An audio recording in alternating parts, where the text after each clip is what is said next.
One silver locket. That was all it took to turn a rainy Tuesday shift into a bloodbath.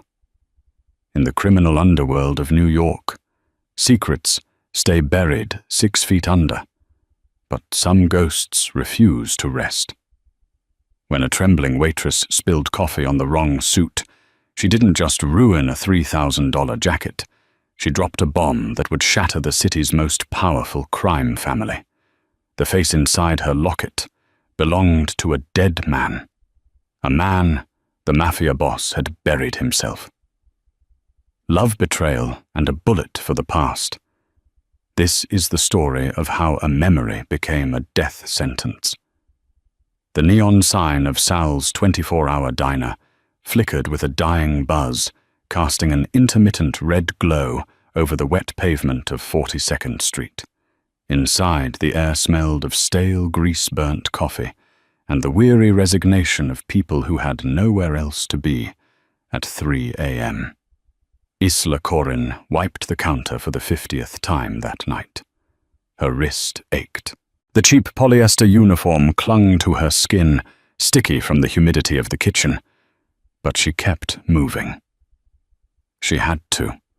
Rent was due in 3 days, and her landlord, Mr. Henderson, had stopped accepting excuses about tough times 2 months ago. "Hey honey, top me off," a trucker grunted from booth 4. "Coming right up?" Isla said, her voice raspy. She grabbed the pot, her other hand instinctively going to her neck. Her fingers brushed the cool, tarnished silver of the oval locket resting against her collarbone. It was a nervous tick, a grounding mechanism. As long as she felt the metal, she wasn't entirely alone. The bell above the door chimed, not with a friendly tinkle, but with the heavy thud of the door being shoved open with purpose. The diner went silent. It was a specific kind of silence, the kind that happens when a predator walks into a grazing field. 3 men entered. They wore suits that cost more than the diner's annual revenue. The rain rolled off their wool coats like it was afraid to touch them.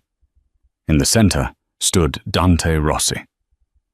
New York knew the name even if they whispered it. The capo of the Rossi crime family.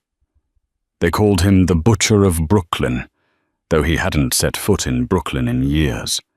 He operated from the penthouse of the Obsidia Tower in Manhattan. He was tall, with shoulders that filled the doorway, and a face carved from granite, handsome, but in the way a tombstone is handsome. Cold, final. Isla froze. She kept her head down, praying they would sit in the back order black coffee and leave. "Booth by the window," Dante commanded. His voice was a low rumble, vibrating through the linoleum floor. His 2 guards, Enzo and Rico, flanked him as he moved. They sat. The air in the diner grew heavy, pressurized.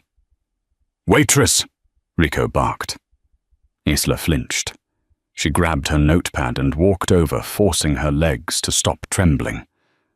What can I get you, gentlemen?" Dante didn't look up.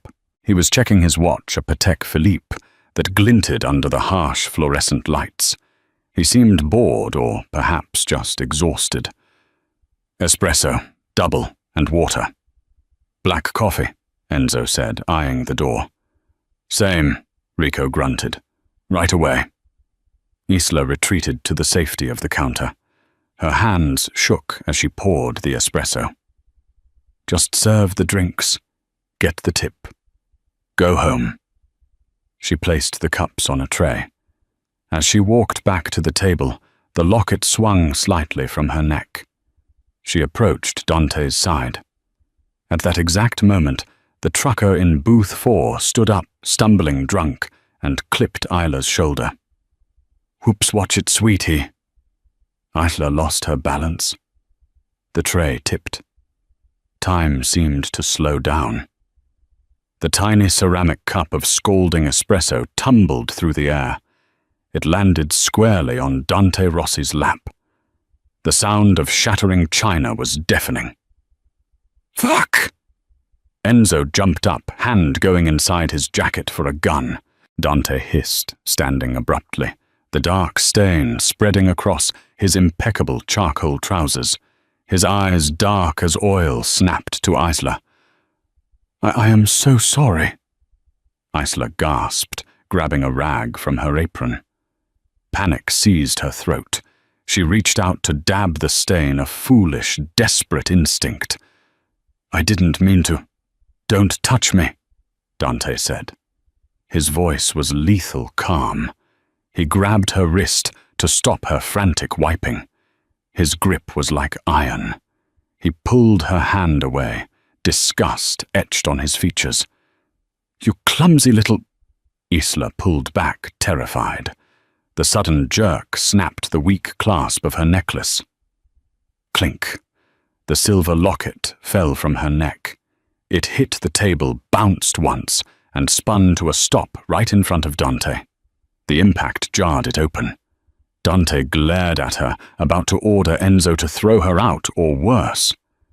Then his eyes dropped to the table. The locket lay open. Inside, behind a tiny, cracked pane of glass, was a black and white photo. It was a candid shot of a man, laughing, his head thrown back, a small scar, visible on his chin. The air left Dante's lungs. The rage vanished, replaced by something far more terrifying recognition. He froze. His hand hovered over the locket. Where? Dante whispered the word, barely audible. He looked up, locking eyes with Isla. Where did you get this? Isla was shaking so hard, her teeth chattered. Please, sir, it's mine. I just want it back. Dante snatched the locket up. He stared at the photo. His thumb brushed the face in the picture. That's Luca, Rico muttered, leaning in his face, paling. Boss, that's Luca. I know who it is, Dante roared, slamming his fist on the table. The cutlery rattled. He turned the full weight of his gaze onto Isla. This is my brother. My brother who died 3 years ago in a car fire.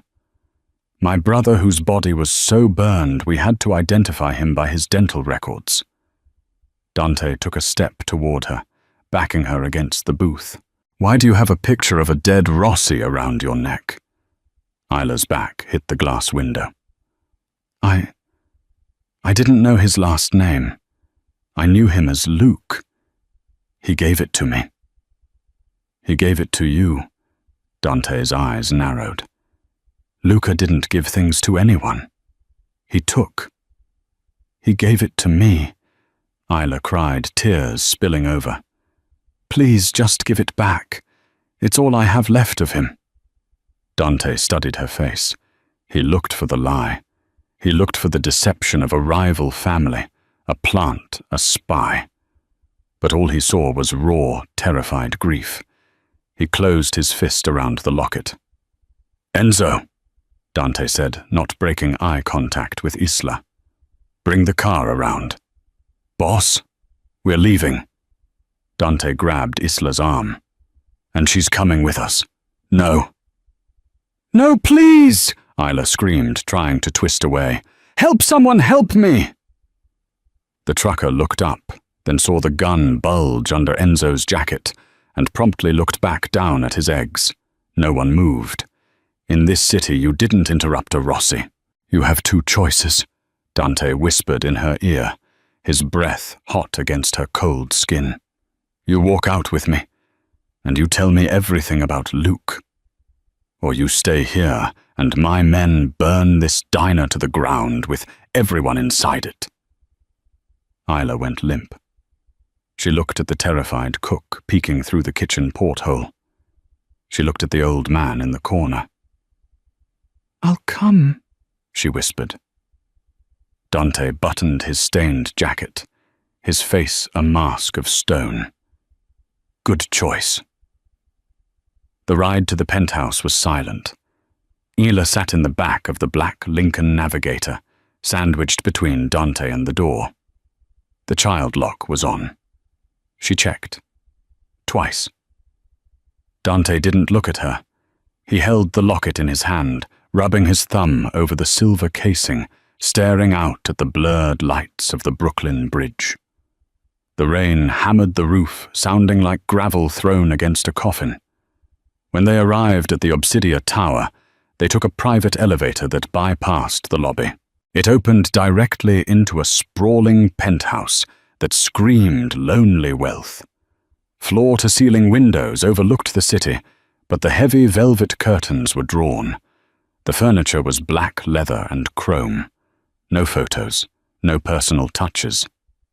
"Sit," Dante commanded, pointing to a single armchair in the center of the sunken living room. Isla sat. She hugged her arms around herself, shivering. Her uniform was damp from the rain during the walk to the car. Dante poured himself a drink, an amber liquid from a crystal decanter. He didn't offer her one. He downed it in one swallow, the burn settling his nerves before turning to face her. "Start talking," he said. "And if I smell a lie, I hand you to Enzo. Enzo enjoys his work a little too much." Enzo, standing by the elevator, cracked his knuckles. It was a cliché, but an effective one. Isla took a shaky breath. "I met him 3 years ago, at the diner. He came in every Tuesday around 2 a.m., just like you." Dante's eye twitched. Luca hated diners. He liked 5-star restaurants and models who didn't speak English. He didn't look like a rich man when I saw him. Isla countered, a spark of defiance breaking through her fear. He wore a beat-up leather jacket. He looked tired. Sad. Luca wasn't sad. He was reckless. Dante paced the room. He was the heir. He had everything. "He told me he wanted to run away," Isla said softly. Dante stopped pacing. The silence in the room stretched taut as a violin string. "What did you say?" "He said he felt trapped. He said the family business was suffocating him. He called it a cage made of gold and bones." Dante's face hardened. That sounded like Luca. The Luca that Dante had tried to protect the younger brother he had shielded from the worst of their father's brutality. "He told you about the business?" Dante asked, his hand drifting toward the gun in his shoulder holster. If Luca had spilled family secrets, this girl was a loose end. "No," Isla said quickly. "He never said what the business was, just that he wanted out. We talked. For months. Just talked. He was the only person who listened to me. And then," Isla looked down at her hands, "then he asked me to marry him." Enzo scoffed from the corner. "The Prince of New York marrying a waitress boss, she's lying. This is a hustle." "I'm not lying." Isla reached into her apron pocket, but Rico had his gun drawn before she could blink. "Slowly," Dante warned. Isla pulled out a folded, yellowed piece of paper. It was a receipt from a chapel in Atlantic City. Dante snatched it. He read the date. October 14th, 2023. His blood ran cold. That was 3 days before the crash. 3 days before Luca died. "We eloped," Isla whispered. "He said we had to do it fast. He said he had a plan to get us out of the country. He told me to wait for him at the motel in Jersey. He was going back to the city to get something from his brother's safe." Dante felt the room spin. To get something from his brother's safe. "He never came back," Isla said, tears streaming down her face again. "I waited 3 days. Then I saw the news. The car crash on the I-95. They said he was drunk driving." "He wasn't drunk," Dante said, his voice hollow. "The toxicology report was clean. It was a brake failure. Or so we were told." Dante looked at the receipt, then at the locket, then at the girl. If she was telling the truth, she was his sister-in-law. She was family. But if she was lying... "Why now?" Dante asked sharply. "It's been 3 years. Why are you still waitressing in a dump? If you were his wife, why didn't you come to us for money?" "I didn't know who us was," Isla shouted. "He never told me his last name was Rossi. He signed the certificate as Luca Dean.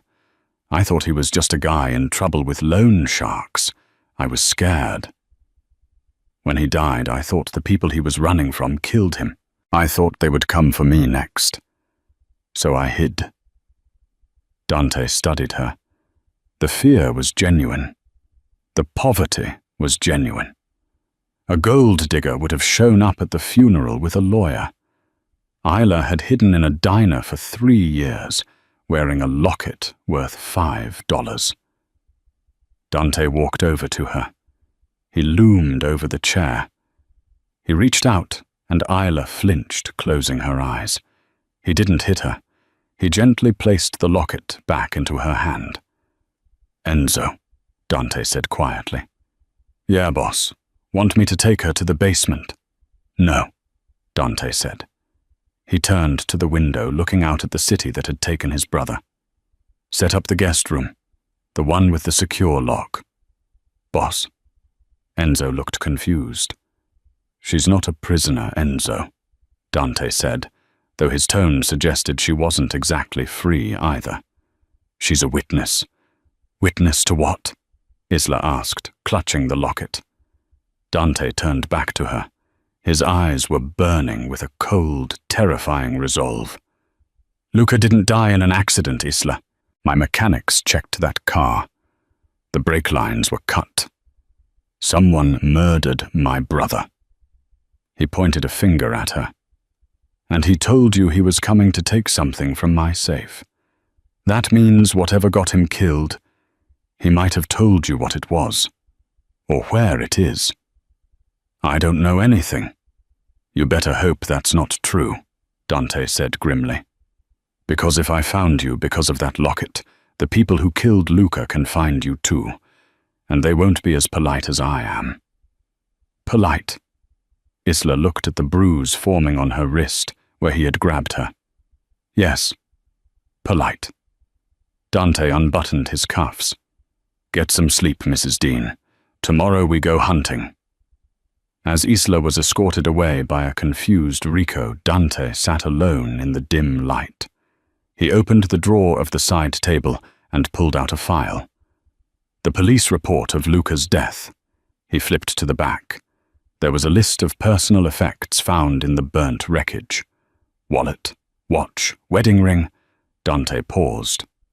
Wedding ring. He had assumed it was just Luca being Luca carrying jewelry for a mistress. But if Isla was telling the truth... Dante picked up his phone. He dialed a number that hadn't been used in years. A private investigator named Saul Berenson. "Saul," Dante said when the line clicked. "Wake up. I need you to find a marriage license in Atlantic City. October 14th, 2023. Luca Dean." And Saul. "Yeah, Dante. I need you to find out who was working the security detail at my penthouse on that specific night. I want names." Dante hung up. He looked at the spot where Isla had sat. If she was Luca's wife, she was under his protection. Omerta. The code demanded it. But as Dante looked at the locket still sitting on the table where she'd forgotten it, in her haste he noticed something. The locket had a small groove on the side. Not a scratch. A seam. He picked it up. He grabbed a letter opener and wedged the tip into the seam. With a sharp crack, the false back of the locket popped open. A tiny folded piece of onion skin paper fell out. Dante unfolded it. It wasn't a love note. It was a string of numbers, coordinates, and a single name written in Luca's messy handwriting. Beatrice. Dante stared at the name. His blood turned to ice. Beatrice wasn't a woman. Beatrice was the name of the ship his father used to smuggle the family's gold shipments in the 90s. a ship that was supposed to have been scrapped 10 years ago. "What did you get yourself into, little brother?" Dante whispered. Upstairs, Isla locked the door to the guest room, sliding down against the wood, sobbing into her hands. She didn't know that by dropping that locket, she hadn't just revealed a face. She had started a war. The morning sun did not break through the grey blanket of smog hanging over Manhattan. It merely lightened the shade of the gloom. Inside the penthouse, the atmosphere was brittle. Isla had slept in her uniform, waking up with a stiff neck and a heart that hammered against her ribs the moment she remembered where she was. She found Dante in the kitchen. He wasn't eating. He was staring at a map spread out on the granite island, the tiny onion skin paper from the locket pinned to the corner by a heavy crystal tumbler. "Coffee," he said, not asking, but stating. He pushed a mug toward her. "Drink. We leave in 10 minutes. Isla took the mug. It was scalding hot. "Where are we going? To find out what my brother died for?" Dante replied, finally looking up. His eyes were red-rimmed. He hadn't slept. "The name on the note, Beatrice. It's a ship. An old freighter my father used to run out of the Navy Yard in Brooklyn. It was supposed to be decommissioned and scrapped a decade ago. But according to these coordinates," he tapped the paper, "it's still sitting in a dry dock in Red Hook." Isla felt a chill that had nothing to do with the air conditioning. "And you think?" "What, that Luca hid something there. Luca was the sentimental type," Dante said, his voice laced with a bitterness that masked deep pain. "He used to play on that ship when we were kids. It was his fortress. If he was going to hide something he didn't want the family to find, he'd put it in the one place the family forgot existed." He grabbed a black trench coat. "Enzo stays here. Rico drives. You're with me." "Why do I have to come?" Isla protested, setting the mug down. "I don't know anything about ships or smuggling. I just want to go home." Dante stopped at the door, turning to look at her. For a moment, his mask slipped, revealing a flicker of reluctant protectiveness. "You don't have a home anymore, Isla. Not until I know who killed Luca. If they know you exist, and if they were watching the diner, you're a target. You're safest within arm's reach of me." The drive to Red Hook was tense. The city transitioned from the glass and steel arrogance of Manhattan to the rusted industrial skeleton of the waterfront. Rico drove the armored SUV with casual aggression weaving through traffic, while Dante cleaned a semi-automatic pistol in his lap. Isla watched him, fascinated and terrified. "Did you love him?" she asked suddenly. The sound of the slide clicking back echoed in the car. Dante didn't look up. "He was my brother." "That's not an answer." Dante holstered the weapon. "In our world, love is a liability. It makes you slow. It makes you weak." He paused, looking out the window at the passing cranes. "But yes, I loved him enough to burn the world down to find his killer. Is that answer enough for you?" Isla fell silent. They arrived at the coordinates. It was a desolate stretch of the shipyard, overgrown with weeds and surrounded by a chain-link fence topped with razor wire. The sign on the gate read, "Property of Vanchetti Shipping. Keep out." "Vanchetti?" Dante muttered, his eyes narrowing. "That's a shell company. One of my uncle's old fronts." Rico stayed with the car. Dante cut the lock on the gate with bolt cutters, and he and Isla slipped inside. The Beatrice loomed ahead, a rusting leviathan in the dry dock. Its hull was streaked with orange oxidation, the name barely visible on the bow. It looked like a corpse of the industrial age. "Stay behind me," Dante ordered, drawing his gun. "Watch where you step. This place is a death trap." They climbed the gangplank, the metal groaning under their weight. The deck was littered with debris, old tarps, seagull droppings, rusted chains. The wind whistled through the rigging, sounding like mournful ghosts. "Where would he hide it?" Ela whispered, the desolate oceans of the ship overwhelming her. "The bridge," Dante said, "or the captain's quarters. That's where we used to hide from our father when he was on a rampage." They moved toward the superstructure. The silence of the ship was heavy, oppressive.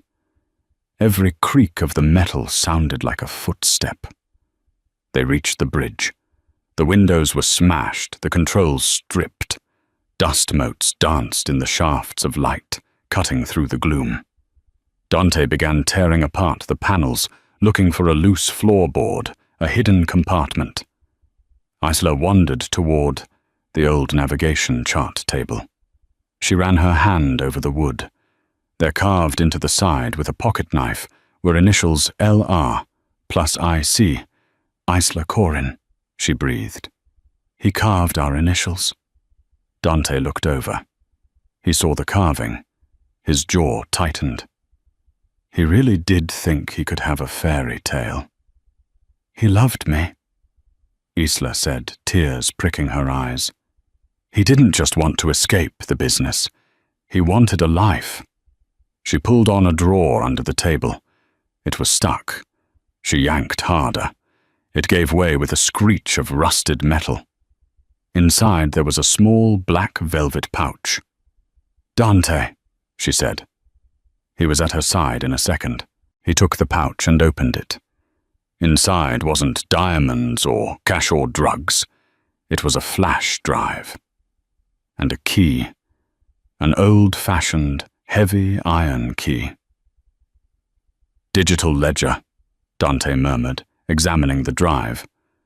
"And a key to a vault, a storage unit." Suddenly a shot rang out.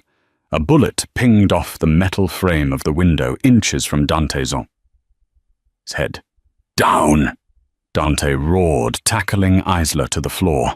Another shot shattered the remaining glass above them.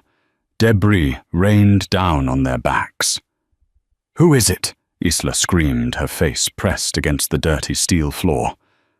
"Pros," Dante gritted out, scanning the dock through a crack in the wall.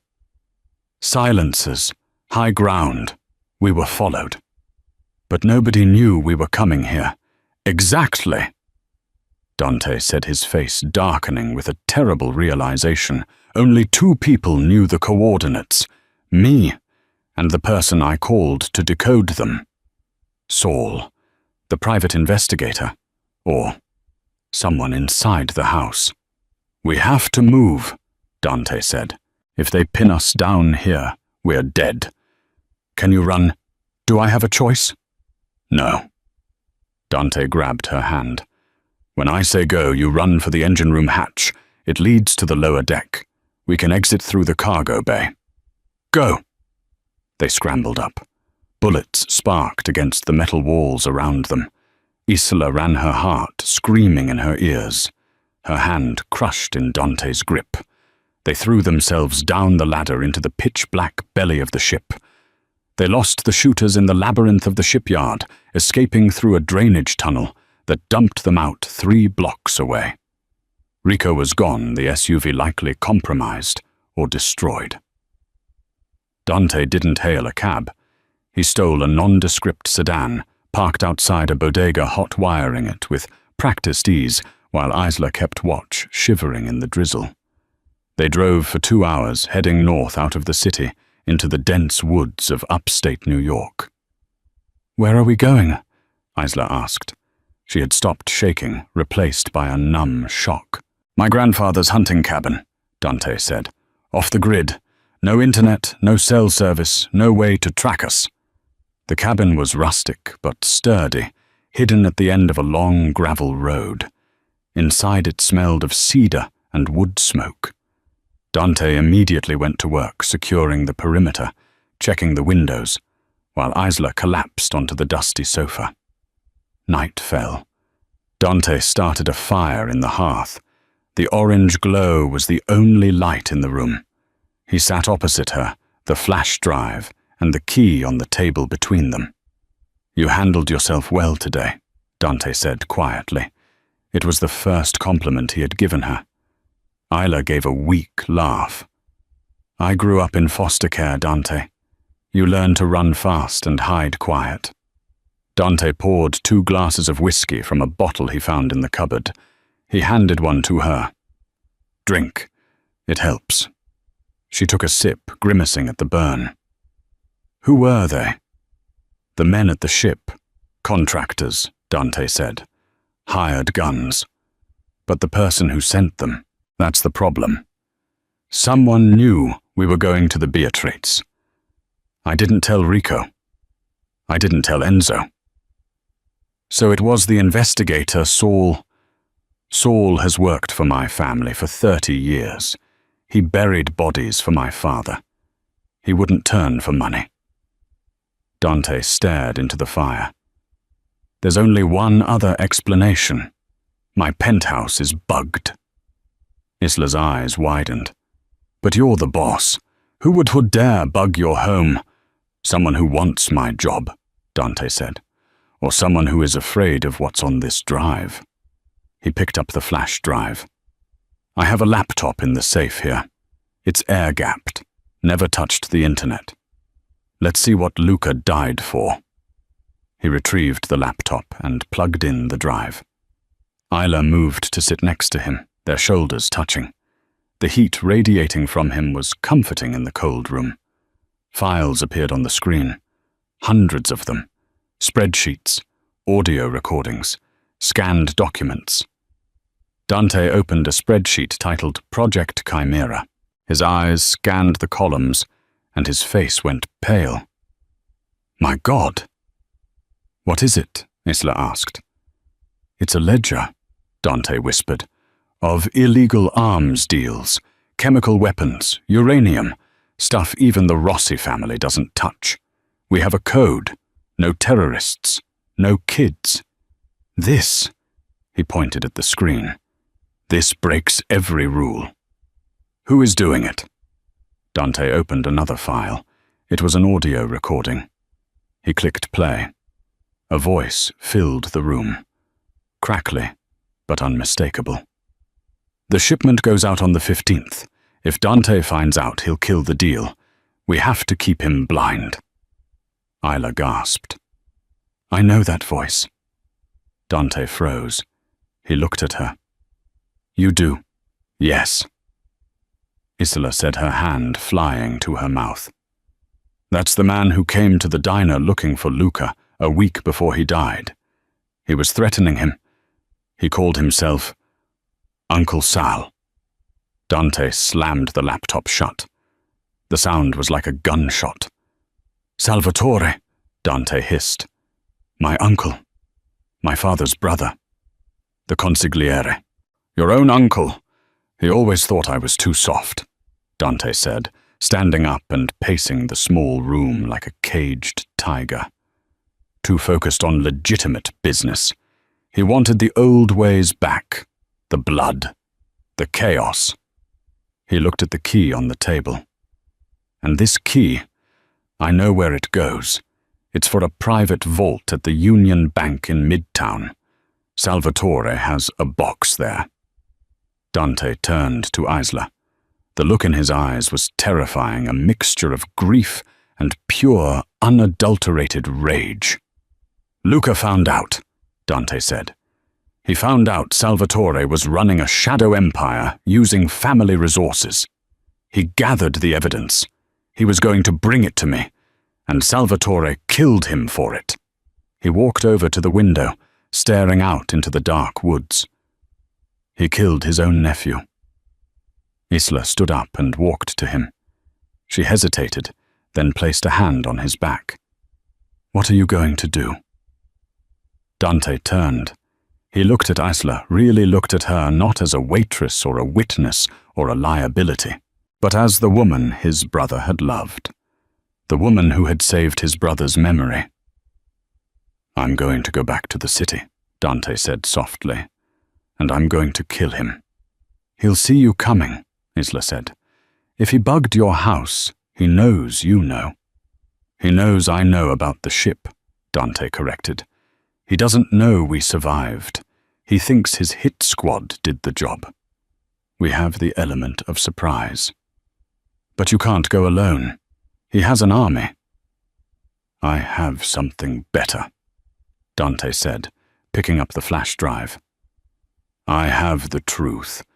In my world, loyalty is bought with fear, but it's kept with honor. Once the captains see this, once they see Salvatore betrayed the family code, his army will turn on him. He looked at Isla.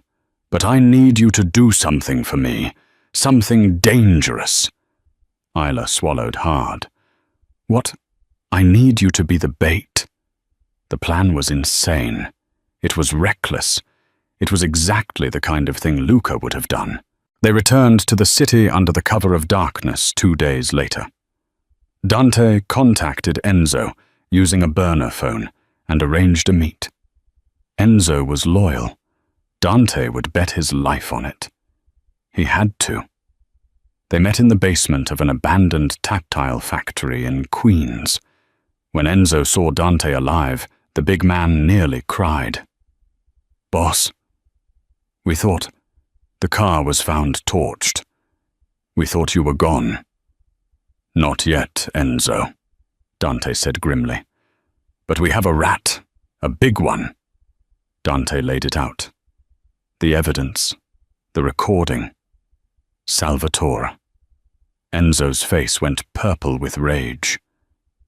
Salvatore. That snake. He was crying at Luca's funeral. He held your mother's hand. He's going to die for that, Dante said calmly. But we have to do this right. The commission meets tonight. The monthly sit-down. Salvatore will be there, probably making a move to take the chair, claiming I'm missing or dead. We storm in, Enzo asked, hand on his gun. No, Dante said. We walk in. But first we need to distract him. We need to make him panic. Dante turned to Isla. She was wearing a black dress they had bought at a thrift store, her hair pulled back. She looked elegant, severe. Isla walks into the Union Bank, Dante explained. She uses the key. She asks to access Salvatore's box. The bank manager is on Salvatore's payroll. He'll call Salvatore immediately.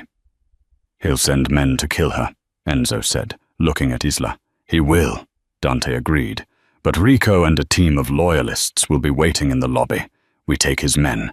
We take the contents of the box, and we prove to Salvatore that the ghost of Luca is coming for him. Isla's hands were shaking, but she nodded. I'll do it. For Luca. 1 hour later, Union Bank. Isla walked into the marble lobby. Her heels clicked on the floor. She felt like she was walking to the gallows. Can I help you, miss? The bank manager asked, eyeing her suspiciously. I'm here to access box 404, Isla said, her voice steady. She placed the heavy iron key on the counter. I have the authorization. The manager's eyes flicked to the key. He recognized it. He paled. 1 moment. I need to verify the signature. He hurried to the back office. Isla waited. She counted the seconds. 10. 20. Her phone buzzed in her purse. A text from Dante. He made the call. Get ready. 3 minutes later, a black van screeched to a halt outside. 4 men in masks jumped out, rushing the doors with suppressed SMGs. Get down! One screamed. Isla dropped to the floor, covering her head. The gunman rushed toward her. Grab the girl. The boss wants her alive. Just as the lead gunman reached for her, the lobby exploded with noise. But not from them. From the mezzanine level above Rico, and 6 of Dante's best enforcers opened fire. It was over in seconds. The hit squad was neutralized. Glass littered the floor. Rico vaulted over the railing, landing next to Isla. "You okay, kid?" Isla nodded, trembling. "Did it work?" "Yeah," Rico grinned, listening to his earpiece. "Enzo says Salvatore just left the commission meeting in a panic. He's heading to his safe house. He thinks you have his retirement fund." "But Dante is at the meeting," Isla said, realizing the discrepancy. "Exactly," Rico said. "Salvatore left his guard down. He left the meeting to come get you. Now Dante is alone with the other capos. He's going to show them the evidence without Salvatore there to spin it." "No," Isla said, a sudden horrible realization dawning on her. "No, Rico. That's wrong." "What do you mean?"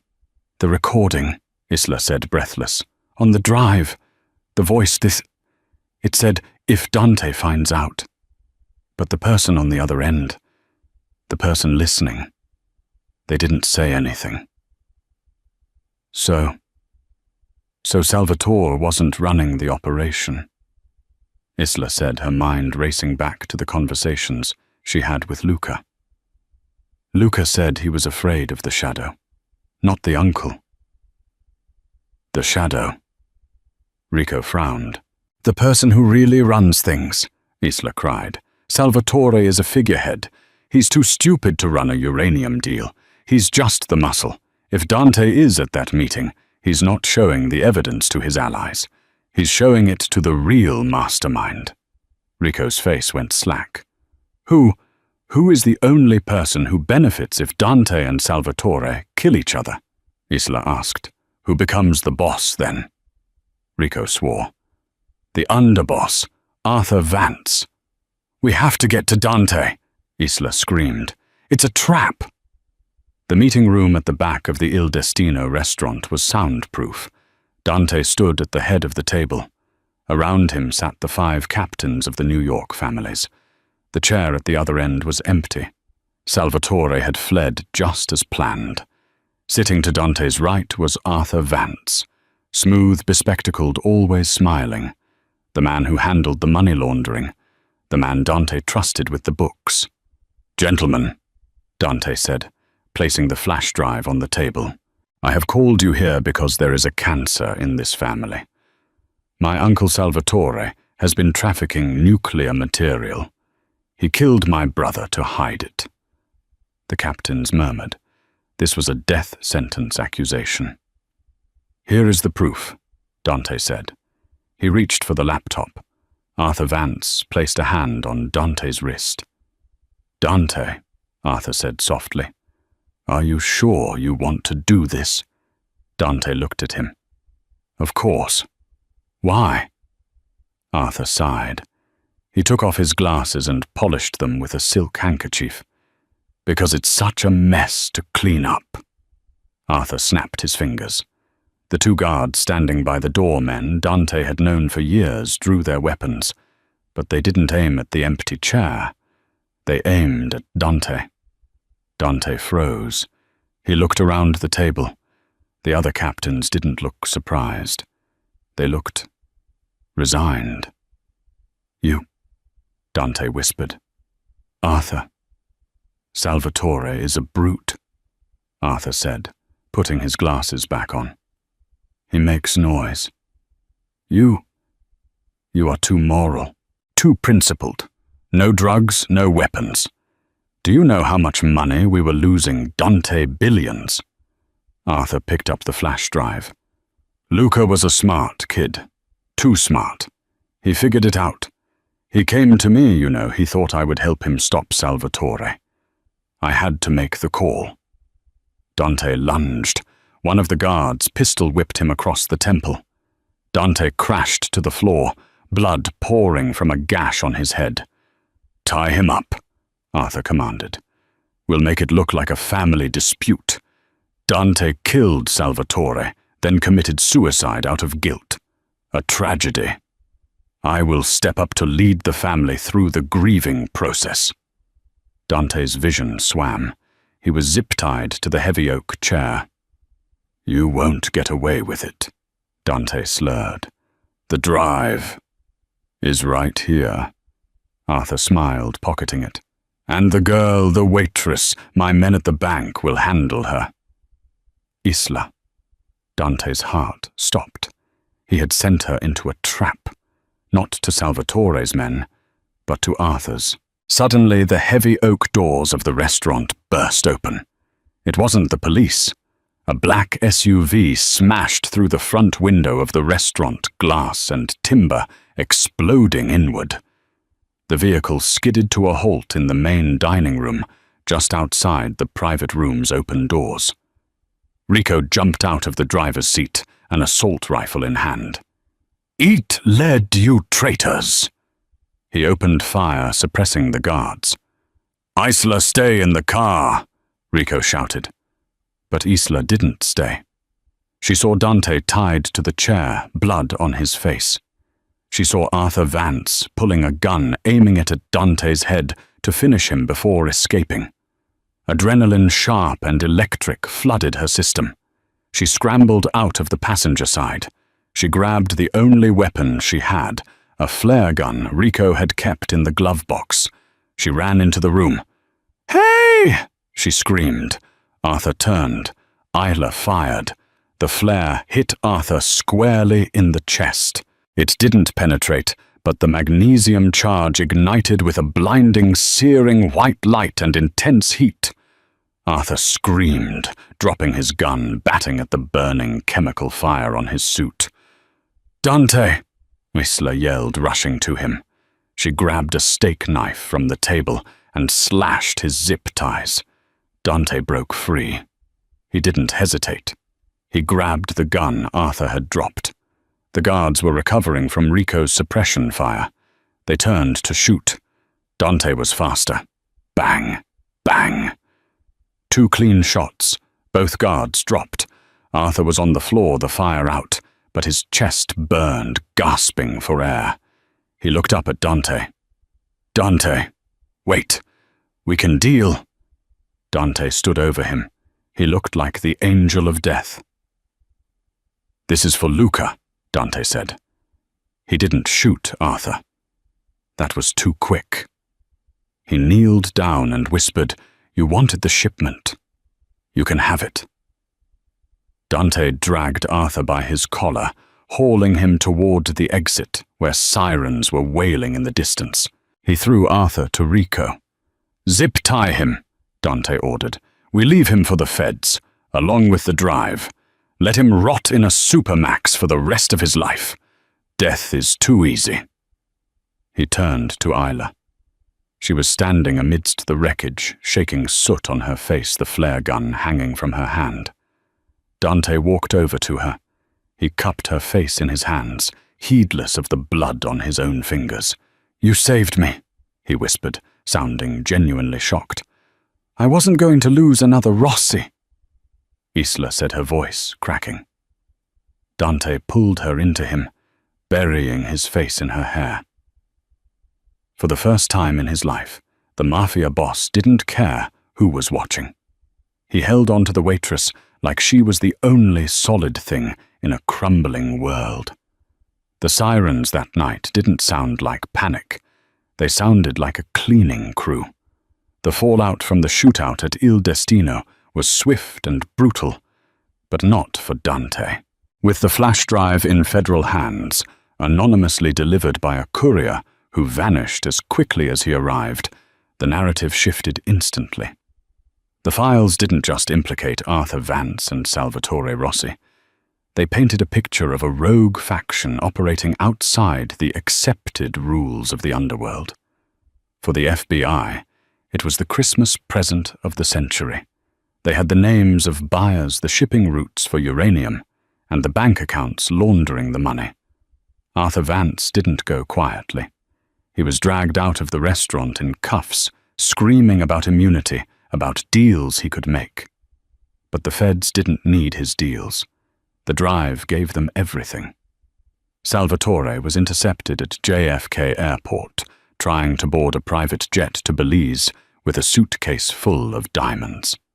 The image of the once feared consigliere being tackled by agents in the middle of the terminal was splashed across every front page in New York the next morning. But for Dante and Isla, the war wasn't fought in the newspapers. It was fought in the quiet, painful silence that followed the adrenaline. 3 days later, Dante sat in his study at the Obsidia Tower. A white bandage was taped over his temple, where the pistol had struck him a stark contrast to his dark hair. The room was filled with the scent of rubbing alcohol and old leather. Ela stood by the window. She hadn't left the penthouse since the restaurant. She couldn't. The paparazzi were swarming the lobby, sensing a power vacuum, though they didn't know the full story. "The commission is asking for a sit-down," Dante said, his voice raspy. He was looking at a letter sealed with wax. "They want to know if the Rossi family is still standing." "Is it?" Isla asked, turning to face him. She looked tired. The black dress from that night was gone, replaced by oversized cashmere sweats Dante had ordered for her. She looked smaller, yet somehow stronger. Dante picked up a glass of water. His hand trembled slightly, the aftershocks of a concussion. "The family as my father built it. No. That's dead. Buried with Arthur and Salvatore." He stood up, wincing slightly, and walked over to her. "I have a choice to make, Isla. I can fight to keep the territory, start a war, to prove I'm still the butcher. Or I can do what Luca wanted." "What did Luca want?" "He wanted us to be legitimate," Dante said. "He drafted plans, real estate, tech, shipping but legal shipping, no more drugs, no more weapons, no more shadows." "Can you do that?" Ela asked. "They won't let you just walk away." "I'm not walking away." Dante's eyes hardened, the steel returning to his gaze. "I'm changing the game. If they don't like it, they can try to take the crown. But I don't think they will." He paused, looking down at her. "But I can't ask you to stay for that. It's going to be ugly for a while. There will be lawyers, police threats. You're free, Isla. I set up an account for you. Enough money to go anywhere. Paris. Tokyo. You can open 100 diners." Ayla looked at him. She thought about the diner, the smell of grease, the loneliness of her apartment. Then she looked at the man standing before her, a man who had walked into fire for a brother he couldn't save, and for a woman he barely knew. "I don't want to open a diner," Isla said softly. "What do you want?" Isla reached out her fingers, grazing the bandage on his head. "I want to see if the monster can really turn into a man." Dante exhaled a sound that seemed to carry the weight of years leaving his body. He took her hand and kissed the knuckles, a gesture of reverence, not ownership. "Then stay," he whispered. "Watch me." The purge was not bloody, but it was thorough. Dante fired half his organization. It was unprecedented. Men who had been loyal to the old ways were given severance packages, generous ones, and told to retour or find work with the other families. Most took the money. Those who grumbled were reminded by Enzo, who was now the undisputed underboss, that Dante had personally taken down an entire rogue faction with a flare gun and a waitress. The respect for Dante wasn't based on fear anymore. It was based on awe. Isla found her own place in this new world. She didn't want to be a trophy wife or a hidden mistress. She took over the renovation of the Rossi Charitable Foundation, a shell organization Dante had previously used for tax write-offs. Ela turned it into a real operation, focusing on inner-city youth programs and specifically foster care reform. One rainy afternoon, she returned to Sal's 24-hour diner. The bell chimed. The smell hit her stale coffee and floor wax. Isla, her old manager Greg, dropped a stack of menus. "Holy, is that you? We saw the news. Or rumors, I guess. You look." He gestured to her tailored trench coat and the designer bag on her shoulder. I look different, Isla finished for him with a small smile. You here to ask for your shift back? Greg joked nervously. No, Greg. She placed an envelope on the counter. I'm here to buy the building. Greg's jaw dropped. What? I'm buying the building, she repeated, and I'm tripling your salary to manage it. But we're changing the menu and the coffee. God, the coffee has to change. She walked to the booth by the window, booth 4. She ran her hand over the table where she had spilled that espresso, where the locket had fallen. She sat there for a moment, closing her eyes. She whispered a goodbye to the girl who used to work here. That girl was a survivor. The woman she was now was a warrior. The transition was complete. The Rossi Group was now a registered corporation on the Nasdaq. The stocks were soaring. The FBI had officially closed the investigation into Dante citing cooperation in the takedown of the Vance trafficking ring. It was a dirty deal, but a necessary one. It was the night of the Foundation's first annual gala. The Obsidia Towers ballroom was filled with senators, judges, and celebrities. The kind of people who wouldn't have been caught dead with a Rossi 5 years ago were now shaking Dante's hand, drinking his champagne. Dante stood on the balcony, escaping the noise. He adjusted his tuxedo tie. He hated these events, but he played the part perfectly. The glass door slid open. Isla stepped out. She was breathtaking. She wore a gown of midnight blue silk that hugged her frame with a slit that showed a hint of leg. Her hair was swept up, revealing the silver locket resting against her collarbone. It was the only jewelry she wore. They're asking for you, Isla said, handing him a glass of scotch. The senator wants to talk about zoning laws. The senator is a bore, Dante grumbled, taking the drink but not letting go of her hand. I'd rather be here. You did it, you know, Isla said, looking out at the skyline. You actually did it. You went legit. We did it, Dante corrected. He turned her to face him, the city lights reflecting in his dark eyes. I would have burned out 6 months ago if you hadn't been there to pull me back. I just held the flashlight, Isla teased. Dante's expression turned serious. He reached into his pocket. He didn't pull out a ring, not yet. That was too cliché, and they had skipped too many steps already. Instead, he pulled out a small velvet box. He opened it. Inside was a new chain for the locket. Platinum unbreakable, encrusted with tiny diamonds along the links. The old chain was weak, Dante said softly. It broke when you needed it to hold. I want you to have something that won't break. Isla's eyes welled up.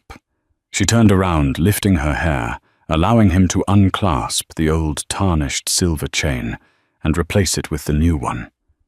The weight of it felt permanent. Secure.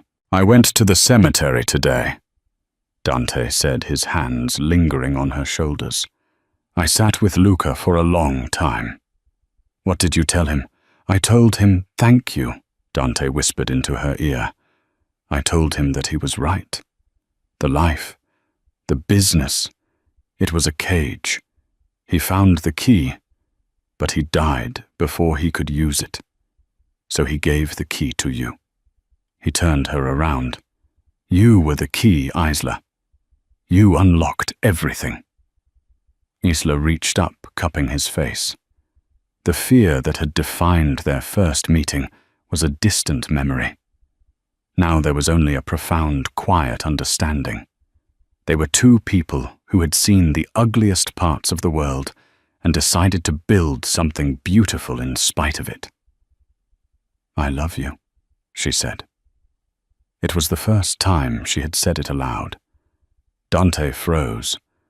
For a man who had heard threats, pleas, and lies his entire life, those 3 words hit him harder than a bullet. He leaned down his forehead, resting against hers. I love you. he replied, his voice rough with emotion. "I will spend the rest of my life making sure you never regret dropping that tray." He kissed her then, not with the desperation of survival, but with the slow, burning promise of a future. Below them, New York City roared on a chaotic beast of a city. But up here, amidst the stars and the silence, the waitress and the King of New York had found their peace. Dante pulled back slightly, looking at the locket resting on her chest. The face inside was Luca's, smiling, forever young, forever reckless. "To Luca," Dante said, raising his glass to the moon. "To Luca." Isla whispered her hand over the locket. They drank the bitter scotch, tasting sweet as the music from the party swelled inside, welcoming them back to the life they had chosen together. And there it is, the end of a journey that started with a spilled coffee and ended with a reformed empire. From the gritty streets of the shipyard to the high-rise view of a new life, Isla and Dante's story proves Tamus that even in a world built on lies, the truth is the most powerful weapon of all. If this story kept you on the edge of your seat, please give this video a huge thumbs up. It helps more people find these stories. Subscribe to the channel and turn on the notification bell so you're the first to hear our next drama. I want to know, do you think Dante can really stay legitimate forever, or will the old world try to pull him back in? Drop your theories in the comments below. Thank you so much for listening, and I'll see you in the next video.